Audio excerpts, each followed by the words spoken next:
Good morning, সুপ্রভাত। সবাই কেমন আছেন? নিশ্চয়ই ভালো আছেন। আমিও ভালো আছি, মোটামুটি ভালো আছি। 50-50 যাকে বলে। শরীর সাথ দিচ্ছে না, মাঝে মাঝে শরীর খারাপ হয়ে যাচ্ছে, কখনো শরীর দুর্বল লাগছে, কখনো মাথা ঘুরছে। এই জন্যে কদিন ধরে মোবাইলটা অনই করিনি। দেখবেন শরীর খারাপ থাকলে না কিচ্ছু করতে ইচ্ছে করে না। আমারও তাই একই রকম। কদিন ধরে খালি শুয়েই রয়েছি, একদম শরীরটা ভালো লাগছিল না, খালি ক্লান্তি লাগছিল। জানি না কেন।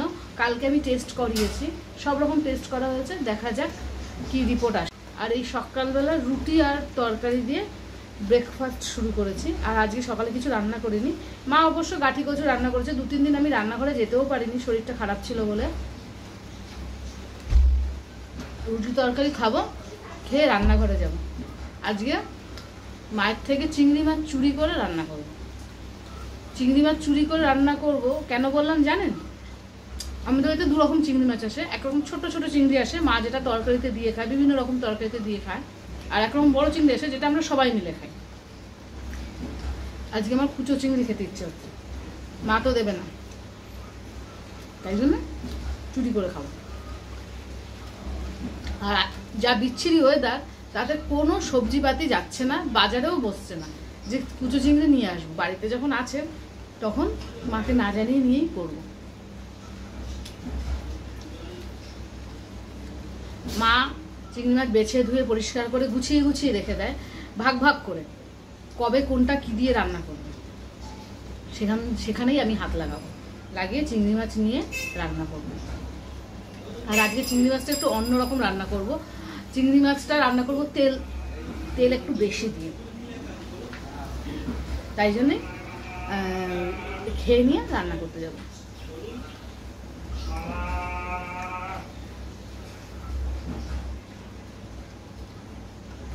তাড়াতাড়ি করে খাই, ষষ্ঠী দিয়ে এসে গেছে। আমার ঘর বাড়ি ঝাড়াও হয়নি, মোছাও হয়নি, কিচ্ছু আমি করিনি। শরীরটা ভালো নেই বললাম না। ভালো, আমার শরীর যদি একবার খারাপ হয় আমার কিচ্ছু করতে ইচ্ছে করে না, আর সারাক্ষণ খ্যাটখ্যাট খ্যাটখ্যাট লাগে। কেউ কথা বললেও আমার তখন ভালো লাগে। আর ওয়েদারটা খারাপ বলে না কিছু করতেও পারছি না, মনও খারাপ লাগে ওয়েদার খারাপ হলে। সেই রকমই আমার অবস্থা হয়েছে। খেয়ে নি, হ্যাঁ, আর বকবক করবো না। রান্নাঘরে চলে এসেছি, হ্যাঁ, খাওয়া দাওয়া করে। আর এই যে চিংড়ি মাছ হলুদ, নুন আর লেবু দিয়ে ম্যারিনেশন করে নিয়েছি, আর একটু গোলমরিচ দিয়ে। আর কড়াইতে তেল দিয়ে রান্না করবো। রান্নাটা নাকি 2 মিনিট লাগবে করতে। কড়াইতে তেলটা দিয়ে নিই, হ্যাঁ।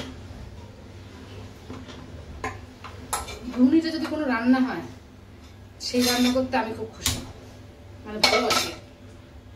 ঝামেলা থাকে না সে রান্নায়। আর রান্নাটা কিচ্ছু লাগবে না, একটু বেশি করে রসুন কুচো লাগবে আর চিলি ফ্লেক্স লাগবে। আমার চিলি ফ্লেক্স আছে, আর রসুনও কুচো করে নিয়েছি। এইবার রান্নাটা দেবো। কড়াইতে তেল গরম হয়ে গেছে, এবার এই রসুনটা দিয়ে দেবো।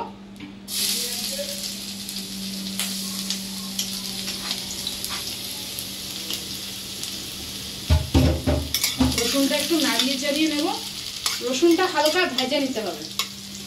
আমি গ্যাস কিন্তু অল্প ফ্লেমেই রেখেছি।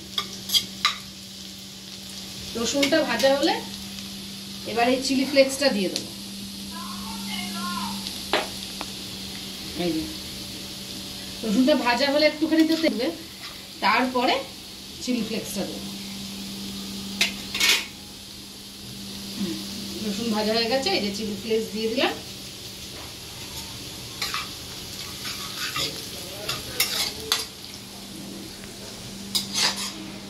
ফার্স্ট টাইম করছি, জানি না কেমন হবে। রান্নাটা শিখে এসে করছি তো, প্রথমবার। অভিজ্ঞতা ভালো হলেই ভালো। মা তো ওদিকে রেগে আছে।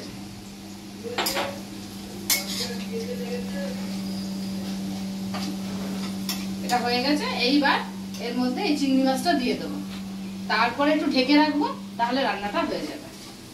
2 মিনিটের রান্না, 2 মিনিটের মতনই টাইম লাগবে।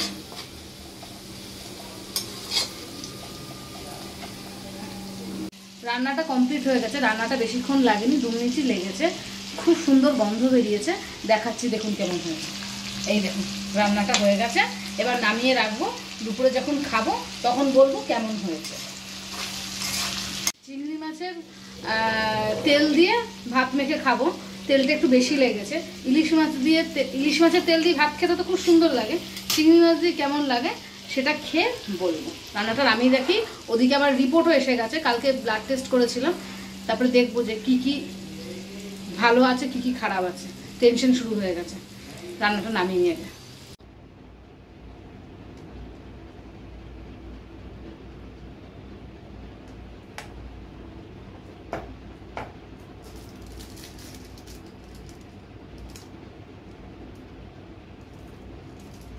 গুড আফটারনুন, ঘড়িতে 12:30 বাজে, আর আমি ড্রেসিং টেবিলের সামনে বসে বসে সিঁদুর পরছি।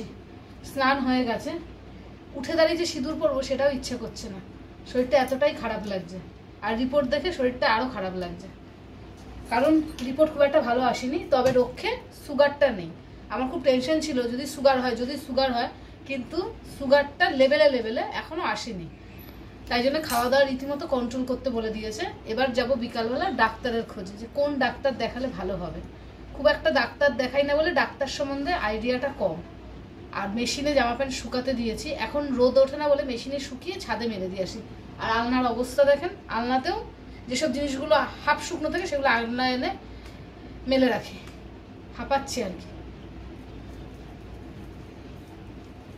ইচ্ছে ছিল ড্রেসিং টেবিলটা গোছাবার, দেখাচ্ছি ড্রেসিং টেবিলটার কি অবস্থা, কিন্তু কিছুতেই গোছাতে পারছি না। দেখেন ড্রেসিং টেবিলের কি অবস্থা, দাঁড়ান দেখাচ্ছি।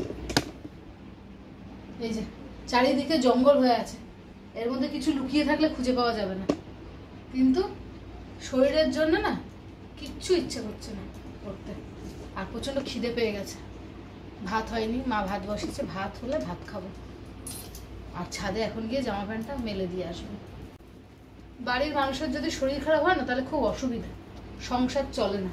মারও শরীরটা ভালো নেই, আবার খবর পেলাম আমার মা, তারও শরীর খারাপ, সে কালকে থেকে খালি বমি করছে। একটু যে দেখতে যাব সম্ভব না, ছেলের পড়া, ছেলের স্কুল, নিজের শরীর খারাপ, শাশুড়ির শরীর খারাপ, সব ছেড়ে কি করে যাব। এখন এই সময় মনে হয় কি যদি একটা পার্সোনাল গাড়ি থাকতো যাওয়া যেত। কপালে যবে হবে হবে, শুধু তো বললে হবে না না। আর দেখুন এই যে কত্তাকে টিপ আনতে বলেছিলাম, তো পুরো তুলে ধরে নিয়ে এসছে। ভাবেন কবে শেষ হবে, একই কালার এতগুলো, বিভিন্ন রকম কালার আনবে তা না, পুরো ছড়া ধরে তুলে নিয়ে এসছে। কবে শেষ হবে আর কবে নতুন টিপ কিনবো, এই টিপ থাকলে আবার নতুন টিপ কিনতে ইচ্ছা করে, জানি না কি হবে। এখন গিয়ে ছাদে জামা প্যান্টগুলো মেলে দিয়ে আসি, আর ভাল লাগছে না, তারপর একটু রেস্ট নেবো। আর পারলে বিকালবেলা গিয়ে একটু ডাক্তারের খোঁজ করে আসবো। ওর বাবা তো যেতে পারবে না মনে হয়, কারণ ছেলের পড়া রয়েছে, তাই জন্য আমাকেই বেরিয়ে একটু দেখতে হবে। না তো গৌতমদাকে ফোন করবো, গৌতমদার খুব আইডিয়া আছে কি ডাক্তার দেখালে আমার ভালো হবে। গৌতমদাকে ফোন করে জিজ্ঞেস করে নেবো, যদি বাড়ি থাকে গৌতমদা। আর কাজে বেরোলে তো আর ফোন করা যাবে না, তাই নিজেকে একটু গিয়ে খোঁজ খবর আনতে হবে, ঠিক আছে।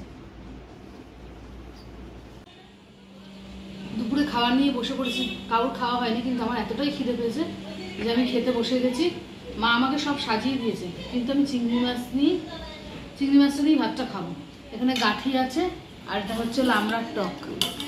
এই যে এই টকটা খাবো, গাঠি আর খাবো না, খালি চিংড়ি মাছ দিই ভাতটা খাবো। গন্ধ তো খুব ভালো, তখনই বেরিয়েছিল, এখনো সেই গন্ধটা রয়েছে। প্রচণ্ড গরম ভাত, মা নামিয়েছে, আমি খেতে বসেছি।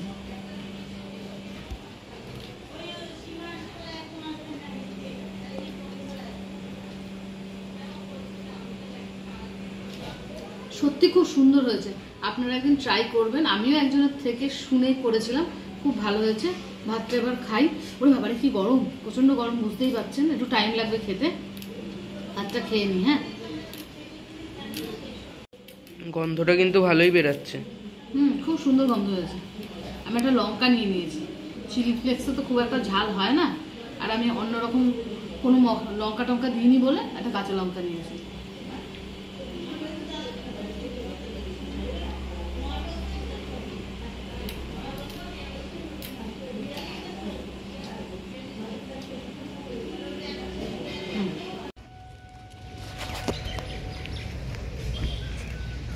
বেরিয়ে গেছি, হরিতলা চলে এসেছি। এখন রেলগেট পার হবো, পার হয়ে দোকানে যাব। আর ডাক্তারের ডিসপেন্সারিতে গেছিলাম, কথা বলেছি, এত আগে নাম লেখানো যাবে না। সোম মঙ্গলবার দেখাতে গেলে একদিন আগে নাম লেখাতে, তাই জন্য কথা বলে চলে এসেছি। রেলগেটটা পেরিয়ে নি, ট্রেন দূরে দাঁড়িয়ে আছে, আমি রাস্তাটা আগে পার হই।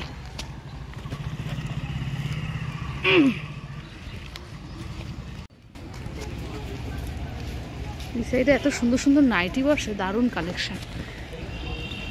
আগে আইসক্রিম খাবো একটা শ্রীগুরুর সামনে থেকে, যদি দোকান খোলা থাকে ওখান থেকে আইসক্রিম খেতে আমার খুব ভালো লাগে। ওখান থেকে আইসক্রিম কিনবো, খাবো, তারপরে আদার্স কাজগুলো করবো। এইটুকু হেঁটেছি তো, হাঁপাচ্ছি ভীষণ, ভীষণ কষ্ট হচ্ছে।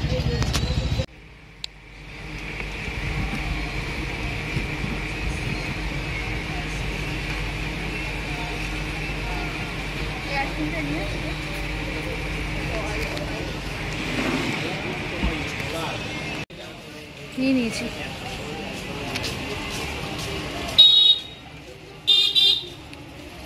ম্যাঙ্গো ফ্লেভার আইসক্রিমটা অল টাইম আমার ফেভারিট, ভীষণ ভালো লাগে। আগে আমি টুটি ফুটি খেতাম, ভ্যানিলা খেতাম, কিন্তু সুব্রতর থেকে এইটা খাওয়া শিখেছি। কেনাকাটাটা করে নিই। হ্যাঁ, এখন রাস্তা পুরো ফাঁকা, দেখো পুরো ফাঁকা দোকান, আমার কিনতেও সুবিধা হবে। আমি কেনাকাটা করি।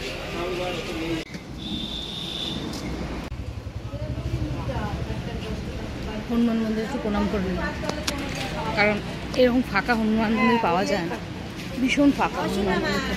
এরপরে যাবো ওদিকে কেনাকাটা করতে, দেখি এদিক দিয়ে বেরিয়ে যাই, রাস্তাটা ফাঁকা আছে, এখান দিয়ে বেরিয়ে যাবো।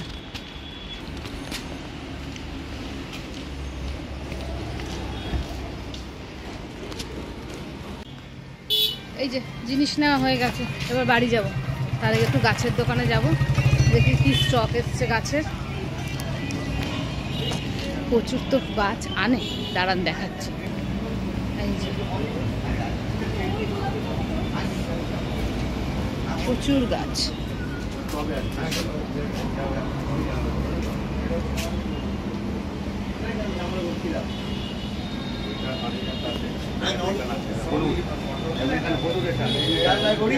নেওয়া হয়ে গেছে, বাড়ি যাবো। গাছও দেখে নিয়েছি, কিন্তু যেটার জন্য এসলাম সেই কাজটা হলো না।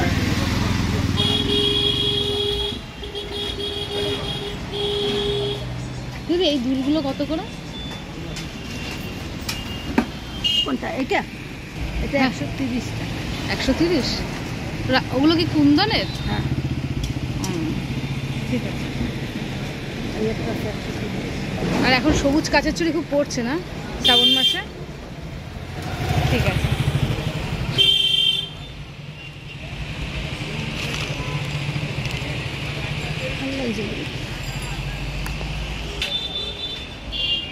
প্রচুর দাম দুলটার।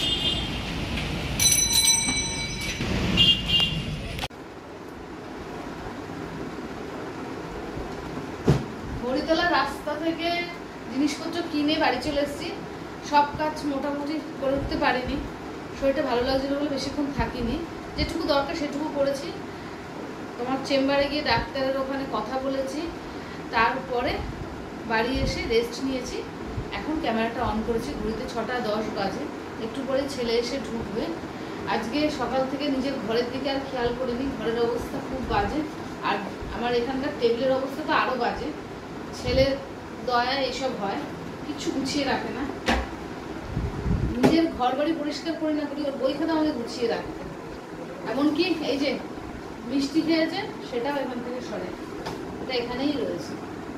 আর আজকে তো মাঠ থেকে চুরি করে চিংড়ি মাছ রান্না করেছি, মা চিংড়ি মাছ খাইনি, আমার রাগ হয়েছে। এখন মায়ের ঘোষা ভাঙাতে হবে। আসলে ছোট ছোট চিংড়ি মাছ দিয়ে মা অনেক রকম তরকারি রান্নার মধ্যে দেয়, রান্না করে, তো আমি ওটা খেয়ে ফেলেছি, ওই জন্য মায়ের রাগ হয়েছে। বড় চিংড়ি দিলে রাগ করতো না, ছোট চিংড়ি দিলেই মায়ের রাগ।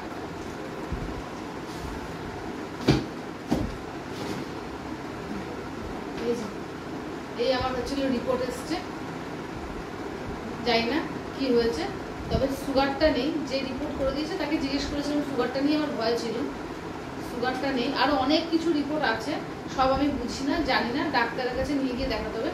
সুগারটা জানি, যেহেতু আমার বাবা, জ্যাঠা, কাকা সবারই সুগারের একটা বিশাল প্রবলেম ছিল, সেই জন্য সুগারটা নিয়ে আমার সবসময় ভয় হয়।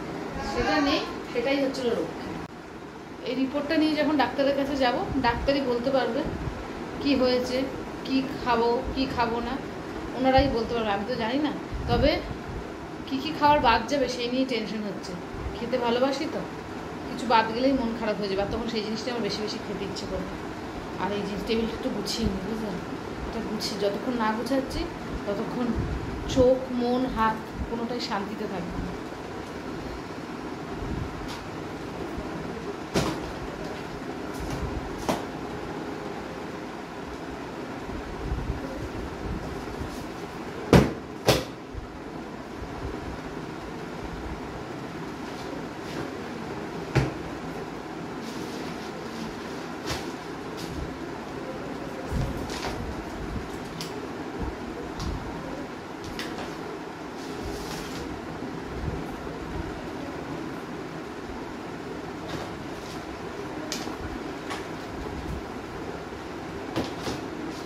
গুছিয়ে ফেলেছি, এবার এটা ফ্রিজে রেখে দেবো।